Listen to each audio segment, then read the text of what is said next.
Sabino Arana etorbideko Bilborako sarbide zaharrak kentzeko beharrak amaitu dirala modu ofizialean jakinarazteko. Behar horrek 2013ko garagarrilaren 5ean barikoa hasi ziran eta behin betiko amaitu dira arestian obran partu hartu daben azken makinak kendu dabezanean. Beraz, atzean lotu dira 8 hilabeteko beharrak. Denbora horretan funtsean 2 eraispen sistema erabili dira. Hori da, Bizkaiko Foru Aldundiak bete dauan beste konpromiso bat, Bilboko herritarren bizikalidadea hobetzeko. Gaurtik aurrera, 10.000 metro karratu ekiko dabez uri erabilera barriztatzeko.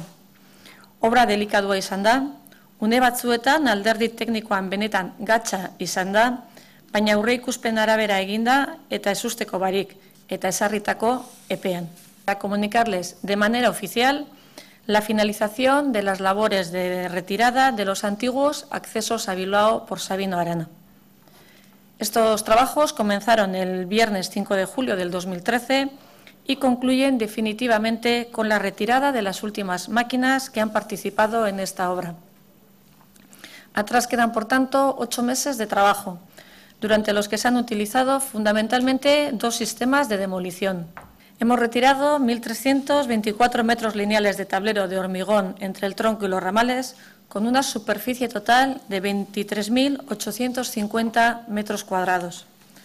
Una vez en el suelo, tableros y pilares han sido despedazados, separando los elementos metálicos de la estructura para su reciclado. El hormigón se ha utilizado como relleno en los cajones del dique de cruceros de Guecho o para la formación de esplanadas en distintos puntos de Bilbao.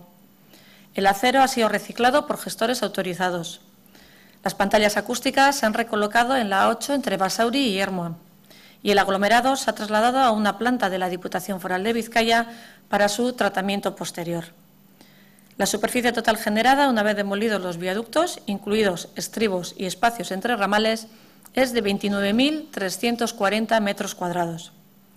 Hemos tratado de minimizar al máximo las afecciones producidas por la retirada de los viaductos, como pueden ser las afecciones al tráfico, locales, garajes, tranvía, Bilbobús, Bizkaibus, FEBE, la proximidad con las viviendas, la iluminación. Los trabajos se han realizado de manera diurna en un 98%, salvo las actuaciones sobre la calle Autonomía y el tronco de la A8, para lo que fueron necesarios cortes nocturnos y durante 2 fines de semana. El número total de trabajadores que han formado parte de esta obra es de 131, en representación de 30 empresas. Algunos de los días de trabajo ha sido necesaria la participación de 57 trabajadores en una sola jornada. Todo ello, como ustedes recordarán, con un importe total de 2.785.000 euros. Es otro compromiso cumplido de la Diputación Foral de Vizcaya para mejorar la calidad de vida de los vecinos de Bilbao, que a partir de este momento contarán con decenas de miles de metros cuadrados de espacio para nuevos usos urbanos. Ha sido una obra delicada, con momentos técnicamente complicados, pero que se ha llevado a cabo según las previsiones iniciales y en el plazo establecido.